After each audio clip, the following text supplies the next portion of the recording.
What happens when Hollywood's most outspoken actor sits down with daytime television's most controversial host? The answer might shock you. Before we dive into this explosive confrontation that had producers scrambling and security on high alert, make sure to hit that subscribe button and let me know in the comments what you think really caused Joy Behar to storm off set. Trust me, you won't see this coming. The View's studio felt different that morning. There was an electric tension in the air as Mark Wahlberg settled into the guest chair, his usual confident demeanor intact despite the early morning hour. Joy Behar, never one to shy away from controversy, had that familiar glint in her eye that regular viewers knew meant trouble was brewing. "So, Mark," Joy began, leaning forward with a smile that didn't quite reach her eyes, "let's talk about your latest project. Another tough guy role. I see. Don't you ever get tired of playing the same character over and over again?" Mark shifted slightly in his seat, his jaw tightening just enough for the cameras to catch. "Well, Joy, I think if you actually watched my films instead of just reading the headlines, you'd see there's a lot more depth there than you're giving credit for." The other hosts exchanged glances. This wasn't the usual playful banter they were expecting. "Oh, I watch plenty of movies, Mark. But let's be honest here. You've built a career on essentially playing Mark Wahlberg in different costumes. The angry Boston guy with a heart of gold. It's like watching the same performance on repeat." The audience fell silent. Even Whoopi looked uncomfortable as she tried to jump in. "Well, I think what Joy is trying to say. No, let Joy finish," Mark interrupted, his voice taking on that edge that had made him famous in his younger days. "I'd love to hear more of her expert film analysis." Joy's eyebrows shot up. She wasn't used to guests pushing back this hard, especially not on her own show. "Expert analysis? Mark, you don't need to be a film critic to see patterns. You've been playing variations of the same character for 20 years. The troubled guy from the neighborhood who makes good. It's your entire brand." "My brand?" Mark's voice rose slightly, and the camera operators instinctively zoomed in tighter. "You want to talk about brand, Joy? Let's talk about yours. How long have you been playing the same character? The bitter comedian who tears down successful people because it gets laughs from an audience that feels better when others get knocked down a peg." The studio went dead quiet. Producers in the control room were frantically gesturing, but neither Joy nor Mark seemed to notice. Joy's face flushed red, her voice dropping to a dangerous whisper. "Excuse me? Did you just call me bitter? On my own show? I called it like I see it. You've made a career out of cheap shots and easy targets. When's the last time you actually built something, instead of just tearing it down?" Sonny tried to intervene. "Maybe we should take a different direction here." But Joy was already on her feet, her voice rising to match Mark's intensity. "You want to talk about building things? I've been in this business longer than you've been sober, Mark. I've built a career on speaking truth to power, not just flexing and posing for the camera." Mark stood up slowly, his height advantage suddenly very apparent. "Speaking truth? Is that what you call this? Because from where I'm standing, this looks like someone who's lost relevance trying to create drama for ratings." The camera caught everything in perfect detail. Joy's hands were shaking slightly. Whether from anger or adrenaline was unclear. The other hosts sat frozen, unsure whether to intervene or let the confrontation play out. "Lost relevance?" Joy's voice cracked slightly. "I've been speaking my mind on television since before you figured out how to string together a coherent sentence without a script. Don't you dare lecture me about relevance." Mark took a step closer, not threateningly, but with the kind of intensity that filled the room. "Then, start acting like it. Stop going for the easy laughs and actually engage with your guests, instead of ambushing them with prepared gotcha moments." Ambushing? You knew exactly what show you were coming on. If you can't handle a little pushback, maybe you should stick to action movies where the dialogue is simple enough for you to handle. The insult hung in the air like a slap. Mark's face went completely stone cold. A look that anyone who had seen his dramatic work would recognize immediately. Simple dialogue? That's rich coming from someone whose biggest contribution to comedy was standing next to funnier people and hoping some of it rubbed off. Joy's mouth fell open. In 30 years of television, she had never been spoken to like this on camera. The audience was completely silent, some looking genuinely uncomfortable as they watched what was clearly becoming more than just television drama. "How dare you?" Joy whispered, her voice shaking with fury. "How dare you come on my show and disrespect me like this?" "Your show?" Mark shot back. "Last time I checked, this was called The View, not the Joy Behar Hour. Maybe that's the problem. Maybe you've forgotten that other people are supposed to have opinions too." The control room was in chaos. Directors were shouting into headsets, trying to figure out whether to cut to commercial or let the confrontation continue. The other hosts looked like they were watching a car accident in slow motion. Joy was pacing now, her hands gesticulating wildly as her voice reached a pitch that made the audio technicians wince. "You think you can come in here and humiliate me? You think because you've got a few good movies under your belt that gives you the right to attack me personally? Attack you? I'm responding to you attacking me. You started this the moment I sat down with your little prepared speech about my career. But the difference is, I'm not hiding behind comedy. I'm telling you exactly what I think. What you think? What you think doesn't matter to me, Mark. You're a guest on my show, and you will show me respect." Mark laughed, but there was no humor in it. "Respect is earned, Joy. And right now, you're not earning it. You're demanding it like some kind of queen bee who thinks she's untouchable." The tension in the room was so thick it was almost visible. Security had started moving closer to the set, though they weren't sure what exactly they were preparing for. The audience was completely silent, except for a few nervous coughs and the sound of people shifting in their seats. Joy stopped pacing and turned to face Mark directly, her eyes blazing with an intensity that made even the seasoned camera crew take notice. "Untouchable? You want to see untouchable? I've been doing television since you were still running around Boston getting arrested. I've survived network changes, co-host drama, and everything else this business could throw at me. I don't need some reformed troublemaker telling me how to do my job." Mark's expression hardened further. If that was even possible. Reformed troublemaker? There it is.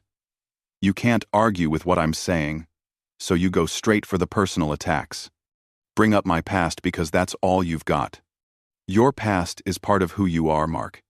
You can't just pretend those years didn't happen because you've cleaned up your image for Hollywood. I'm not pretending anything. I own my mistakes.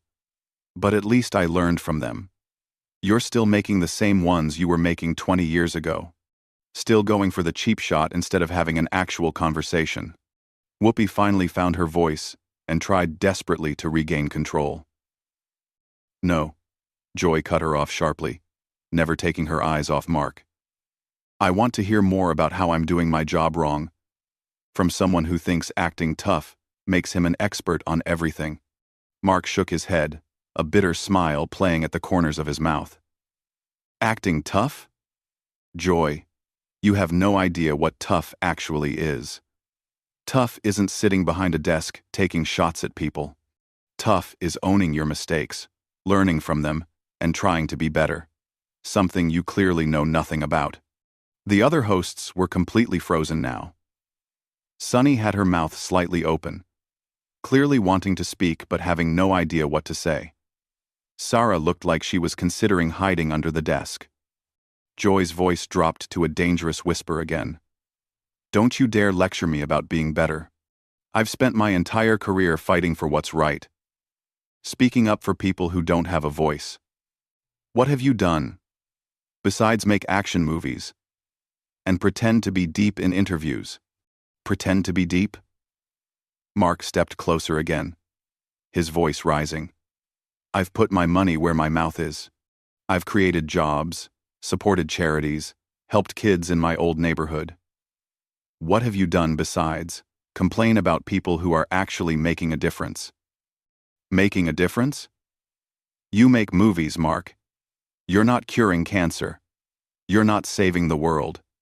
You're an entertainer who's gotten way too comfortable believing his own hype. The audience was completely captivated now, some leaning forward in their seats as if they were watching a boxing match instead of a daytime talk show.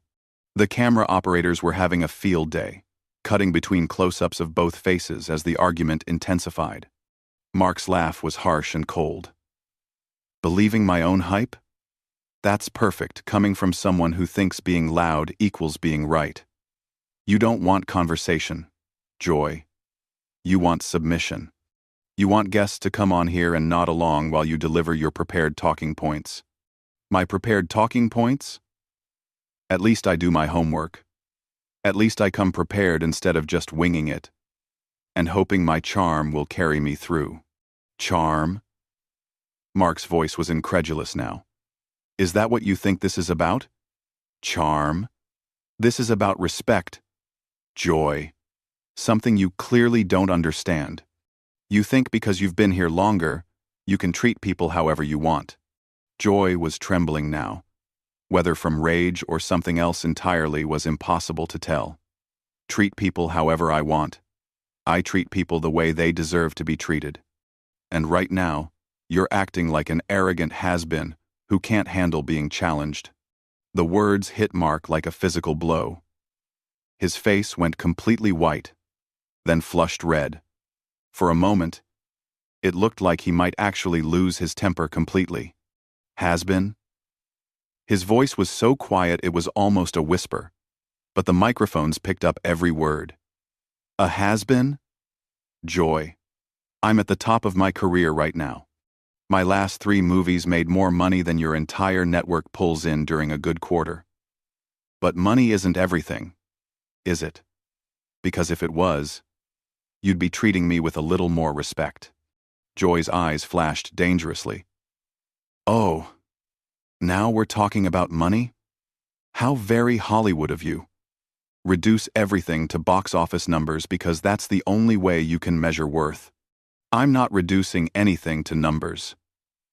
I'm pointing out that maybe, just maybe, someone who's having the kind of success I'm having might know something about what works. But you can't hear that because your ego won't let you. My ego? Joy's voice cracked slightly. You want to talk about ego? You're the one who can't handle a simple question about your career choices without turning it into a personal attack. Simple question. Joy, you didn't ask me a question. You delivered a prepared insult, disguised as commentary. There's a difference, and the fact that you can't see it is exactly the problem.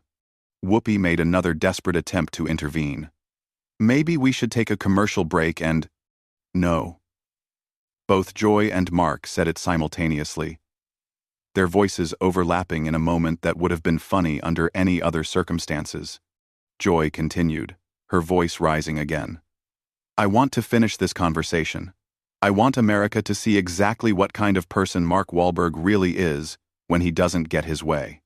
Mark stared at her for a long moment, his expression shifting from anger to something that looked almost like pity. Joy, everyone can see exactly what kind of person you really are. You're a bully who's gotten so comfortable in your position that you've forgotten how to have an actual conversation. You've forgotten how to listen. A bully? Joy's voice rose to a near shriek. Did you just call me a bully? On my own show? In front of my own audience? Yes, I did. Because that's what this is. You invited me here, not to have a conversation, but to tear me down for entertainment. And when I pushed back, you got angry because no one's supposed to fight back. Well, guess what? I'm fighting back. The studio fell completely silent, except for the hum of the cameras and the barely audible whispers of the production crew. Joy was standing perfectly still now, staring at Mark with an expression that was part fury, part shock, part something else entirely. You have no idea who you're dealing with, she said finally, her voice eerily calm. Mark met her stare without flinching. Actually, I think I have a pretty good idea. The question is, do you? The standoff stretched for what felt like an eternity, but was probably only seconds. Joy's breathing was visible now, her chest rising and falling as she processed what Mark had just said to her. The other hosts looked like they were witnessing something they were never supposed to see, something that went far beyond television drama. You know what your problem is, Mark? Joy's voice was different now, colder and more calculated. You think because you've reinvented yourself from street thug to movie star, that makes you better than everyone else. But I can see right through that act. Mark's expression shifted, the anger giving way to something harder to read. Act? Joy. There's no act here. This is me responding to someone who's been attacking me from the moment I sat down. But if you want to keep talking about acts, let's talk about yours. My act? Yeah, your act. The whole angry truth-teller thing. The fearless comedian who speaks truth to power. But you know what? Real truth-tellers don't punch down. They don't use their platform to humiliate guests. They don't hide behind comedy when they want to be cruel. Joy's face went through a series of expressions, settling finally on something that looked like pure rage. Cruel? You want to see cruel? Cruel is coming on someone's show and telling them they don't know how to do their job. Cruel is insulting someone's entire career in front of millions of people. I'm not insulting your career, Joy. I'm pointing out that maybe, just maybe, you've lost sight of what made you good in the first place. You used to be funny because you were smart. Now you're just mean because you think it's the same thing. The words hung in the air like a challenge. Joy's hands were clenched into fists at her sides, and for a moment it looked like she might actually take a swing at him. Mean? Her voice was barely controlled now. Let's talk about the anger issues that you've never really dealt with. Let's talk about how you turned your dysfunction into a career, and now you think that makes you some kind of expert on human nature. Mark's face went completely still. My anger issues? Joy, you're the one who's been screaming at me for the past 10 minutes. You're the one who can't have a conversation without turning it into a fight. Maybe you should look in the mirror before you start diagnosing other people. Don't you dare tell me to look in the mirror. I know exactly who I am. I'm someone who's not afraid to call out phonies when I see them. And that's exactly what you are. Mark. A phony who's convinced himself that he's changed, but the second someone challenges you, the real Mark Wahlberg comes out. The real Mark Wahlberg? This is the real Mark Wahlberg. Someone who doesn't let people walk all over him just because they have a television show. Someone who stands up for himself when he's being attacked. Joy laughed, but it was a harsh, bitter sound that made everyone in the studio uncomfortable. Attacked? You think this is an attack? This is a conversation, Mark. This is what happens when someone asks you real questions instead of feeding you softball interviews about your latest movie. Real questions? Joy, you didn't ask me one real question. You made statements. You delivered prepared insults. You tried to embarrass me on national television. But the thing is, I'm not embarrassed. The words hit Joy like a physical blow. Her face went white, then red, then white again. I should be embarrassed? I should be embarrassed? You come on my show, you disrespect me in front of my audience, you call me names, and I should be embarrassed? Yes, you should be. Because everyone watching this can see what's happening here. They can see who started this and who's escalating it. They can see who's acting professionally and who's acting like a child throwing a tantrum. Joy's mouth opened and closed several times before any words came out. When she finally spoke, her voice was shaking with rage. A child? Did you just call me a child? Get out. Get out of my studio right now. Mark didn't move. Your studio? I thought we established. This wasn't just your show. Get out, Joy screamed, her voice echoing through the studio. Security, get this man out of here right now. The audience gasped audibly. Some people were holding their phones up, clearly recording despite the rules against it. The other hosts looked like they wanted to disappear into their chairs. Mark stood slowly, his movements deliberate and calm, in contrast to Joy's hysteria. "I'm not going anywhere until this segment is over. I was invited here as a guest, and I'm going to finish what I came here to do." "What you came here to do?" "What you came here to do was promote your movie. Not attack me personally." "Attack you?" "Joy, I've been defending myself this entire time. You're the one who turned a simple interview into a character assassination. And now you're mad because I didn't just sit here and take it." Joy was pacing again, her movements jerky and agitated. "Character assassination? You don't know what character assassination looks like. But you're about to find out." "Is that a threat?" "It's a promise." "You think you can come on my show and humiliate me? You think there won't be consequences? You have no idea what you've just done." Mark finally showed the first signs of real concern, but he kept his voice steady. "If you can't handle that, maybe you shouldn't be in this business." The words were like gasoline on a fire. Joy stopped pacing and turned to face him with an expression of pure fury. "I shouldn't be in this business. I shouldn't be in this business. I've been in this business since before you knew what business was. I've earned my place here. I've earned the right to ask whatever questions I want." "You've earned the right to ask questions, sure. But you haven't earned the right to attack people and expect them not to respond. That's not how the real world works, Joy." "The real world?" "You live in Hollywood, Mark. You have no idea what the real world looks like." "I grew up in Boston, Joy. I know exactly what the real world looks like. And in the real world, when you treat people the way you've treated me today, there are consequences." Joy was trembling now, her entire body shaking with rage. "Consequences? You want to talk about consequences?" "The consequence is that you just destroyed any chance you had of being welcome back on this show. The consequence is that everyone in America just saw you attack a woman on national television." "Attack a woman?" "Joy, gender has nothing to do with this. You attacked me first, and I defended myself. If you can't handle being challenged, don't challenge other people." "I can handle anything you can dish out, Mark. The question is, can you handle what's coming next?" Mark stared at her for a long moment, then shook his head slowly. "You know what, Joy? I feel sorry for you. I really do. Because this isn't who you used to be. The Joy Behar I used to see on television was funny and smart and engaging. This version of you is just angry and bitter and cruel.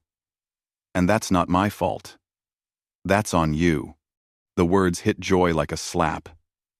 Her face went completely white, and for a moment she looked almost fragile, almost vulnerable. Then the rage came back, stronger than before. "How dare you?" she whispered. Her voice barely audible, but somehow carrying clearly through the studio. "How dare you sit there and psychoanalyze me? You don't know me. You don't know what I've been through, what I've sacrificed, what I've built. You don't get to tell me who I am, or who I used to be." "You're right," Mark said quietly. "I don't know you, but America does. They've been watching you for years. And they can see the difference between the Joy Behar, who used to make them laugh, and the one who's screaming at me right now." Joy stood perfectly still for a moment, staring at Mark with an expression that was impossible to read. Then, without warning, she ripped off her microphone and threw it on the floor. "I'm done," she said, her voice deadly calm. "I'm done with this conversation. I'm done with this guest. And I'm done with this show." And with that, Joy Behar turned and walked off the set, leaving behind a stunned audience, bewildered co-hosts, and a guest who looked like he couldn't quite believe what had just happened. The cameras kept rolling as the remaining hosts sat in complete silence, nobody quite sure what to say or do next. Mark looked around at the remaining hosts, then directly into the camera. "Well," he said quietly, "I guess that's a wrap. What did you think of that explosive confrontation Was Joy right to storm off? Or did Mark cross a line? Drop your thoughts in the comments below, and don't forget to subscribe for more incredible moments like this one. Let me know what you think really caused Joy to finally lose it completely.